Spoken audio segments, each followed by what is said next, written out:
Quand on considère la quantité considérable d'informations sur la Terre encodées dans la Grande Pyramide, on ne peut pas simplement les attribuer au hasard. Et si l'on tient compte de la précession des équinoxes, on découvre un autre phénomène fascinant. Tout d'abord, on constate que l'orientation exacte des pyramides telles qu'on la connaît aujourd'hui correspond quasiment à celle qu'elles avaient lors de leur construction il y a 400-500 ans, et ce depuis des générations. La Grande Pyramide de Gizeh a été présentée comme l'apogée de la civilisation égyptienne, le chef-d'œuvre ultime, fruit de siècles d'apprentissage et de pratique. Mais le chercheur Graham Hancock met en lumière une vérité troublante et illogique pourtant évidente. La chronologie du progrès est complètement inversée. Au lieu de s'améliorer, les pyramides construites après Gizeh sont nettement moins réussies. Nombre d'entre elles ne sont plus que des amas de décombres, comme si les maîtres architectes avaient disparu, laissant derrière eux des apprentis incapables d'en faire que de piètres copies. Comment une civilisation peut-elle oublier du jour au lendemain son savoir-faire le plus précieux? Pourquoi la toute première version d'une technologie reste-t-elle la meilleure qu'elle puisse jamais atteindre? Chaque tentative ultérieure s'étant soldée par un échec, et si la véritable histoire de Gizeh n'était pas celle d'inventions égyptiennes, mais celle d'un héritage qu'ils pouvaient contempler sans jamais le comprendre pleinement. La promesse de progrès, l'histoire de l'Égypte antique telle qu'elle est contée dans les musées et les livres d'histoire du monde entier est celle d'un apprentissage et d'un perfectionnement constant sur une très longue période. On nous enseigne que la civilisation égyptienne a débuté modestement et au fil des générations est devenue plus intelligente, plus forte et plus habile. Cette idée, c'est le progrès, la promesse que nous fait l'histoire, comment un peuple peut s'appuyer sur le savoir de ses prédécesseurs. À l'origine, les rois égyptiens, appelés pharaons, étaient enterrés dans de simples tombeaux en briques de terre crue. Puis, au fil des siècles, leurs architectes ont appris à travailler la pierre, construisant les premières pyramides à degrés plus petites, et ce à chaque nouveau roi, à chaque nouvelle dynastie, ces puissantes familles régnantes. Leurs compétences étaient censées s'être développées, aboutissement de tout cet apprentissage. Le summum de leur savoir, la création de la magnifique et parfaite pyramide de Gizeh, aurait constitué leur plus grande réalisation. Or, un chercheur et auteur du nom de Graham Hancock a consacré 30 ans à étudier cette promesse de progrès et affirme que les preuves matérielles racontent une histoire tout à fait différente et troublante. Il ne se fie pas aux livres d'histoire officiels, mais examine directement les pyramides de pierre.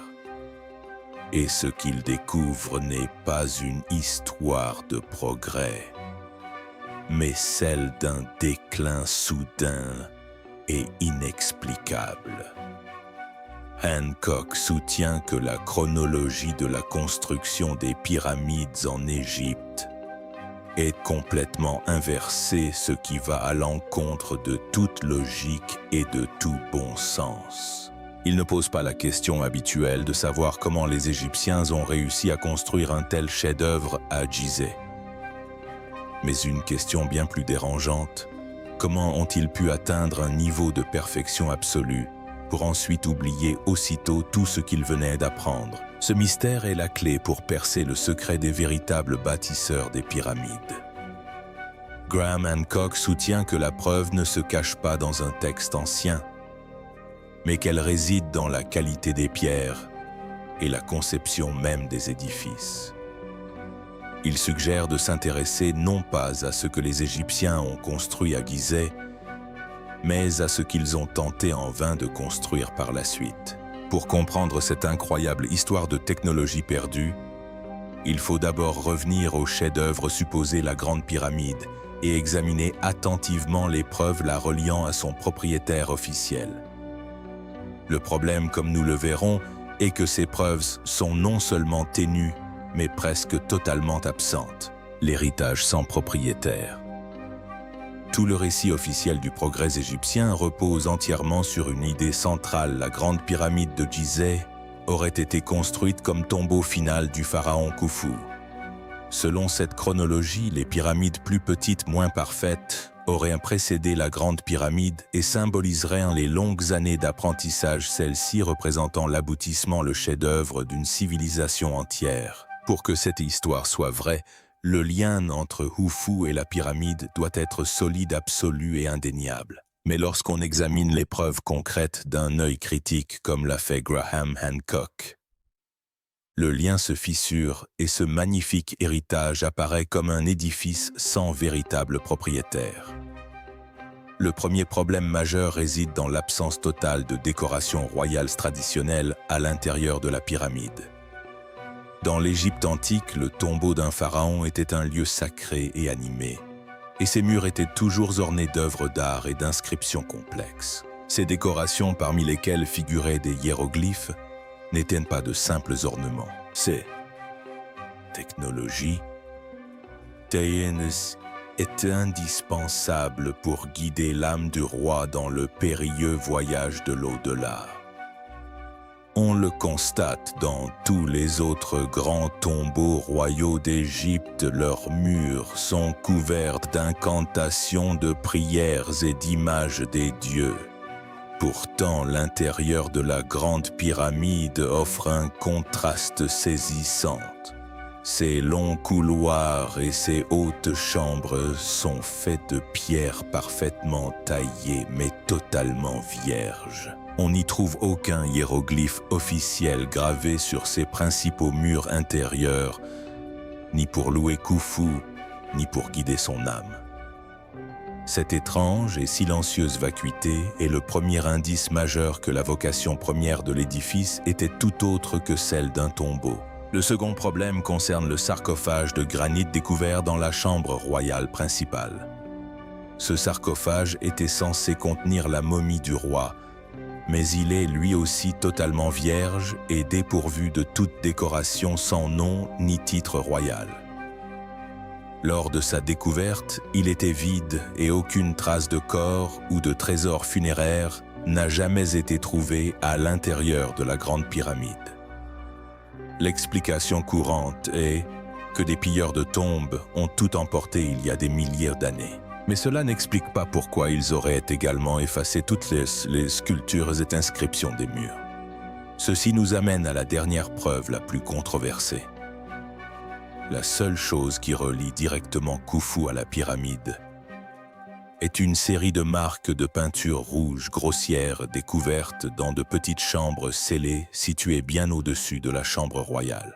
Ces marques, qui ressemblent à des graffitis d'ouvriers, n'ont été découvertes qu'en 1837, lorsqu'un explorateur britannique du nom de colonel Howard Vyse utilisa de la poudre à canon pour pénétrer dans ces pièces cachées. Pour Graham Hancock, il est inconcevable que la propriété du plus grand édifice du monde repose uniquement sur quelques marques de peinture douteuses trouvées dans un espace dissimulé au lieu d'une inscription officielle et solennelle sur les murs principaux visibles de tous. Ce manque de preuves amène Hancock à proposer une autre théorie qui explique parfaitement tous ces problèmes. Et si le pharaon Khufu et sa dynastie n'avaient pas construit la grande pyramide, mais avaient été les premières à la découvrir déjà antique, et se dressant silencieusement sur le plateau? Cette théorie suggère que les Égyptiens n'étaient pas les architectes d'origine, mais seulement les héritiers d'un patrimoine sans propriétaire. La preuve la plus convaincante de cette idée incroyable ne se trouve pas à l'intérieur de la grande pyramide, mais dans l'observation des pyramides désastreuses et en ruine, que les pharaons ultérieurs ont tenté en vain de construire à son nombre des copies imparfaites. Si les pharaons égyptiens de la 4e dynastie, l'époque de Khufu, étaient les héritiers et non les inventeurs des pyramides de Gizeh, alors nous devrions pouvoir constater ce qui s'est passé lorsque eux et leurs successeurs ont essayé de construire leurs propres pyramides. Les preuves historiques et archéologiques sont absolument claires sur ce point et constituant l'argument le plus convaincant en faveur de la théorie de Graham Hancock. L'histoire de ce qui a suivi Gizeh n'est pas celle d'une réussite continue, mais celle d'un échec retentissant et catastrophique. Les pyramides construites par les pharaons des 5e et 6e dynasties ne sont pas simplement légèrement inférieures à celles de Gizeh. Leur construction est si médiocre que nombre d'entre elles sont aujourd'hui à peine reconnaissables comme des pyramides. Elles ressemblent désormais davantage à de tristes collines de sable et de gravats en ruine. Un exemple parfait se trouve sur un autre site antique appelé Saqqara. La pyramide qui y fut construite pour le pharaon Ousouzaf était bien plus petite que la Grande Pyramide, et son noyau n'était pas constitué d'imposants blocs de calcaire parfaitement ajustés. Au contraire, elle était principalement construite de pierres brutes grossièrement taillées, les espaces vides étant comblés de gravats et de sable. De ce fait, une fois son parement extérieur retiré, toute la structure s'est effondrée sur elle-même. Un autre pharaon, Hunus, fit également construire une pyramide à Saqqara. Bien qu'elle soit célèbre pour abriter les premiers textes religieux inscrits sur ses murs intérieurs, l'édifice lui-même représente un échec structurel comparé à Gizeh. Il est clair que le savoir-faire nécessaire à la construction d'une pyramide massive et stable capable de résister à l'épreuve du temps pendant des millénaires avait tout simplement disparu. Ceci soulève une question qui défie toute logique: pourquoi une civilisation qui venait de perfectionner la technique de construction la plus incroyable de l'histoire de l'humanité aurait-elle soudainement choisi de l'oublier et de se lancer dans une construction bien moins coûteuse et fragile? C'est comme si un groupe de personnes, ayant appris à construire un gratte-ciel moderne et robuste, décidait soudainement que leur prochain projet sera une petite cabane en terre et en branchage. Graham Hancock soutient qu'il ne s'agissait pas d'un choix mais d'une nécessité. Les pharaons des dynasties postérieures étaient comme ceux qui auraient trouvé une magnifique voiture de sport. Ils pouvaient l'admirer, l'utiliser et se l'approprier. Mais ils ne possédaient ni les plans, ni les outils, ni les connaissances scientifiques nécessaires pour en construire une identique. Ils ne pouvaient que tenter d'en faire des copies imparfaites avec les technologies rudimentaires dont ils disposaient. Cette incapacité à reproduire la taille et la stabilité des pyramides de Gizeh était flagrante pour quiconque visite ces autres sites. Mais cette perte de savoir-faire est encore plus frappante lorsqu'on observe les matériaux extrêmement durs que les bâtisseurs originaux étaient capables de façonner comme de l'argile molle, le problème du granit. L'incapacité des pharaons postérieurs à construire des pyramides aussi grandes et aussi stables que celles de Gizeh est un indice majeur. Mais le mystère s'épaissit encore lorsqu'on examine les matériaux spécifiques utilisés par les bâtisseurs originaux. Le corps principal de la Grande Pyramide est constitué de millions de grands blocs de calcaire. Cependant, pour les chambres intérieures les plus importantes comme la chambre du roi, les bâtisseurs ont opté pour un matériau bien plus difficile à travailler. Une roche cristalline extrêmement dure appelée granit. Ce choix n'était pas anodin car le granit est l'un des matériaux naturels les plus résistants et les plus durables au monde, et aussi l'un des plus difficiles à tso et à façonner. La version officielle raconte que les anciens Égyptiens taillaient ces blocs massifs de granit à l'aide d'outils manuels simples tels que des ciseaux en cuivre tendre et de lourdes pierres apilées arrondies en doérite. Mais lorsque les ingénieurs modernes analysent les traces laissées sur la pierre, ils découvrent quelque chose d'incohérent. À l'intérieur de la chambre du roi, les surfaces des murs et du sarcophage en granit présentent des traces de corrosion, incroyablement plats et lisses. Le sarcophage présente des angles parfaitement droits, taillés, avec une précision extrêmement difficile à atteindre même avec des outils électriques modernes. Le cuivre est un métal très mou et n'est tout simplement pas assez dur pour découper le granit de cette manière. Ce serait comme essayer de scier une épaisse plaque d'acier avec un couteau en plastique dur. Un ingénieur du nom de Christopher Dunn a consacré de nombreuses années à l'étude de ces objets en granit et a découvert des éléments encore plus troublants. Il a mis en évidence des marques sur les pierres qui semblent avoir été réalisées par des perceuses à grande vitesse très puissantes. Il a également démontré que certains sarcophages en granit présentent des angles rentrants parfaitement sculptés impossibles à réaliser avec des outils manuels. Les preuves, dit-il, suggèrent que les bâtisseurs d'origine possédaient une forme de technologie d'usinage avancée aujourd'hui disparue. Ceci nous ramène à la question la plus importante qu'ont fait les pharaons suivants.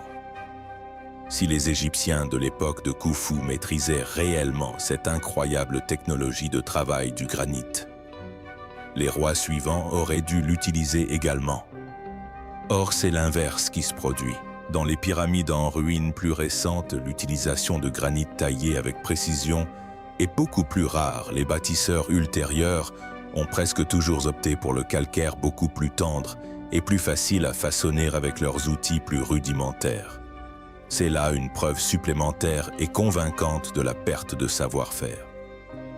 Les bâtisseurs d'origine, eux, travaillaient le granit avec une aisance déconcertante. Bien que les Égyptiens postérieurs semblent l'avoir évité autant que possible, leur incapacité à travailler cette pierre extrêmement dure est une preuve supplémentaire qu'ils n'étaient pas les inventeurs de la technologie qu'ils tentaient d'imiter. Ceci nous oblige à nous poser une question très ancienne. Et pour y répondre, il nous faut examiner un autre type d'indice, une trace non pas sculptée par l'homme, mais par les éléments eux-mêmes au fil d'une très longue période. La trace de l'eau. L'état de délabrement des pyramides et la difficulté à travailler le granit dur laissent fortement penser que les dynasties égyptiennes utilisaient une technologie qu'elles n'avaient pas inventée, une technologie bien plus ancienne. Mais de combien d'années?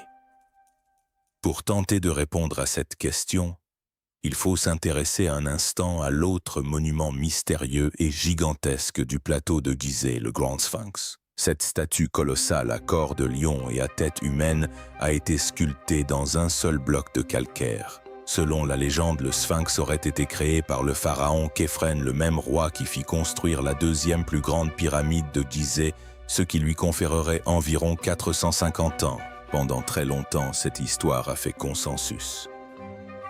Mais dans les années 1990, un scientifique a posé un regard radicalement différent sur le Sphinx. Ce scientifique était le docteur Robert Shaw, géologue spécialiste des roches et de leur évolution sous l'effet de l'érosion terrestre et des intempéries sur de très longues périodes. L'art et l'histoire du Sphinx ne l'intéressaient pas. Il ne s'intéressait qu'à l'histoire que la pierre elle-même avait à raconter. En observant attentivement le corps du Sphinx et les parois abruptes de la fosse rocheuse qui l'abrite, il remarqua quelque chose d'inhabituel, de profondes rainures et sillons verticaux parcourant la roche de haut en bas. Il reconnut immédiatement ces marques comme les signes classiques de l'érosion hydrique, ce type de dégâts causés par des pluies torrentielles qui s'abattent sur une pierre pendant des millénaires. La pluie dissout lentement la roche et l'emporte, créant ainsi ces profondes sculptures verticales.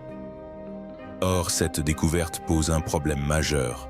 Le plateau de Gizeh se situe au cœur d'un désert et connaît une sécheresse extrême avec des précipitations très faibles depuis au moins 50 ans. Le vent et le sable du désert peuvent également être à l'origine de l'érosion. Mais l'érosion éolienne crée un motif très différent.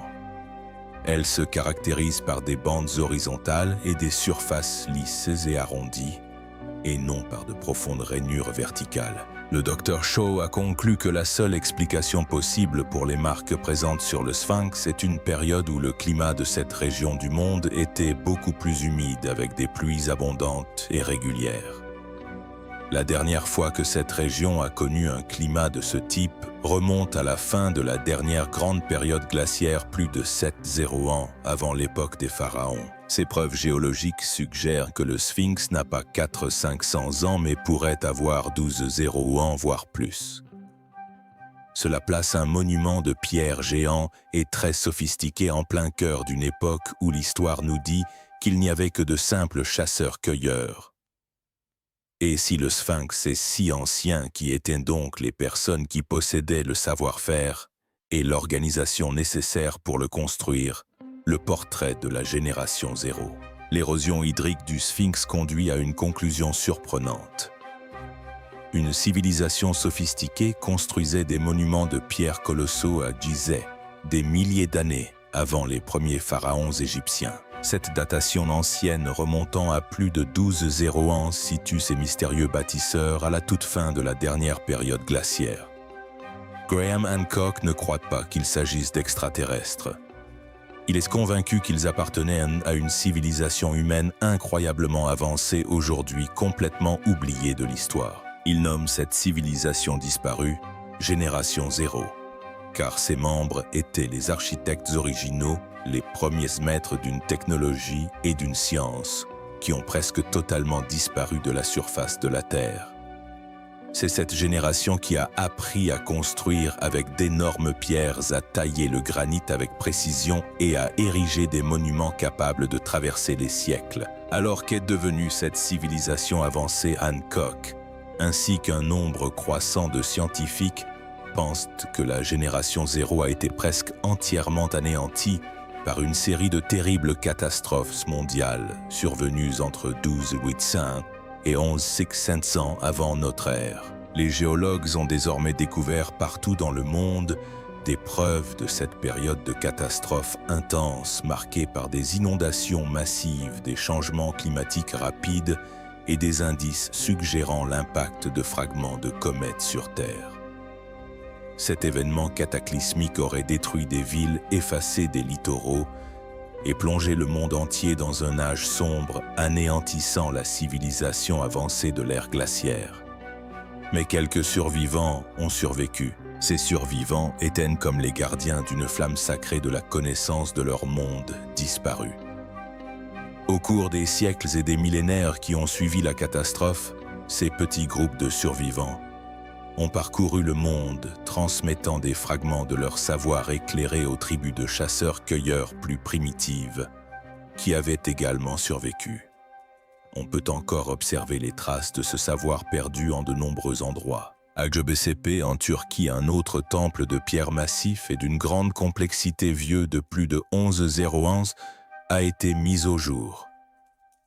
Les mythes anciens de culture du monde entier, des Andes en Amérique du Sud à l'Inde ancienne, racontent une histoire presque identique. Ils parlent de sages maîtres quasi divins, arrivés par la mer après un grand déluge, et qui enseignèrent à leurs ancêtres les fondements de la civilisation, l'agriculture, l'astronomie et la construction en pierre. Le portrait qui se dessine n'est pas celui de pharaons inventant les pyramides, mais celui de pharaons découvrant les derniers grands monuments de la génération zéro.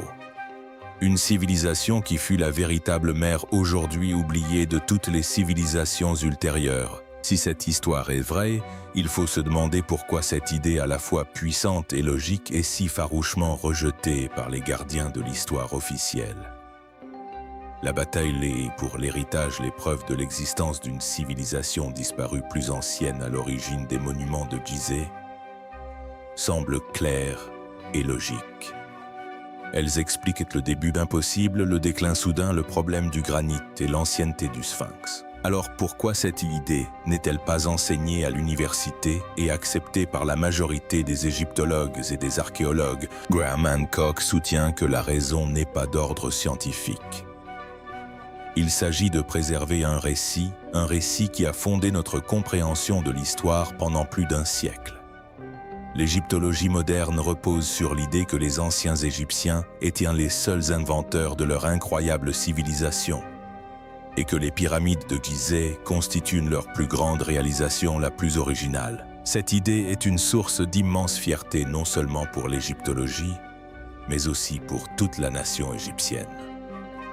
Suggérer que les Égyptiens n'étaient pas les architectes originaux, mais plutôt les héritiers d'un patrimoine encore plus ancien, est perçu comme une attaque directe contre ce fondement. Si la théorie de Hancock est vraie, cela signifie que les pharaons n'étaient pas des inventeurs de génie, mais plutôt des gardiens respectueux, voire des élèves ayant échoué d'un savoir plus ancien et plus vaste.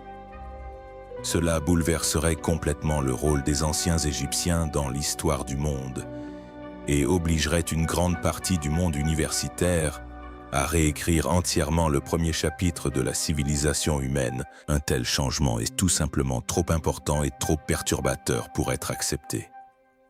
Il est plus facile de s'attaquer aux nouvelles preuves et aux nouvelles théories que d'admettre que toute l'histoire acceptée pourrait être fausse. Cette lutte pour la paternité des pyramides se manifeste dans la manière dont sont traitées les nouvelles découvertes étranges à Gizeh. Lorsque des preuves corroborant le récit officiel sont mises au jour, elles sont célébrées et partagées avec le monde entier. Mais lorsque des preuves remettent en cause ce récit, elles sont souvent rejetées, minimisées, voire passées sous silence. Hancock estime que cette résistance farouche à ces idées est une manière de préserver un héritage, celui des égyptologues et des historiens eux-mêmes, qui ont bâti toute leur carrière sur cette version traditionnelle. Le débat ne se limite plus aux pierres et aux datations. Il s'agit désormais d'une lutte pour le contrôle du récit de notre passé collectif. Et dans cette lutte, les pierres elles-mêmes n'ont cessé de raconter leur histoire. Une histoire qui aboutit à une conclusion finale et étonnamment respectueuse quant à la relation entre les pharaons et les monuments qu'ils ont découverts. L'héritage de l'échec. Nous arrivons donc à la conclusion logique de ce grand mystère.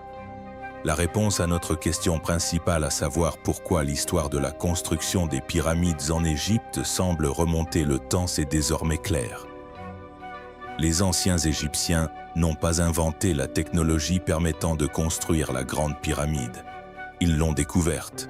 Ils étaient comme un membre d'une tribu oubliée surgissant de la jungle et découvrant les ruines d'une cité moderne et silencieuse. Ils pouvaient admirer ces édifices magnifiques, toucher les matériaux robustes et ressentir la puissance et l'intelligence incroyables des peuples qui les avaient précédés. Mais ils ne possédaient ni les connaissances scientifiques, ni les plans nécessaires pour comprendre comment tout cela avait été réalisé. Ils n'étaient pas les auteurs de cette œuvre colossale. Ils en furent les premiers lecteurs et furent saisis d'admiration et de respect. Les pharaons de la 4e dynastie tels que Khufu et Khafra étaient des souverains puissants. Il était donc naturel qu'ils s'approprient ces structures quasi divines pour en faire leur lieu sacré et leur nécropole. Et au fil des générations, les pharaons suivants souhaitèrent eux aussi construire de magnifiques pyramides. Tout comme pour les pyramides antiques de Gizeh, c'est ici que l'histoire des échecs prend toute son importance.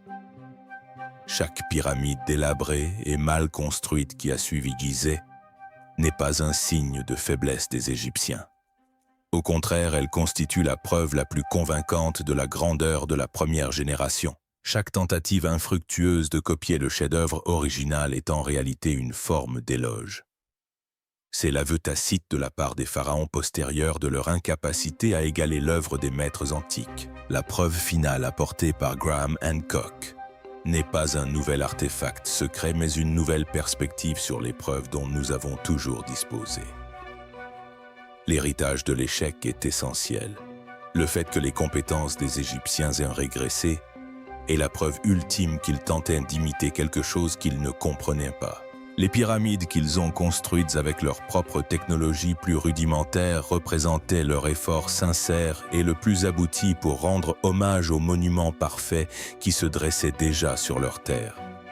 D'une manière à la fois étrange et magnifique, la version officielle n'est pas totalement fausse. Les anciens Égyptiens restent un élément essentiel de l'histoire des pyramides, non pas en tant que bâtisseurs, mais en tant que premiers élèves et plus fervents protecteurs. Paradoxalement, la preuve la plus convaincante que les Égyptiens n'ont pas construit la grande pyramide réside dans toutes les autres pyramides qu'ils ont érigées.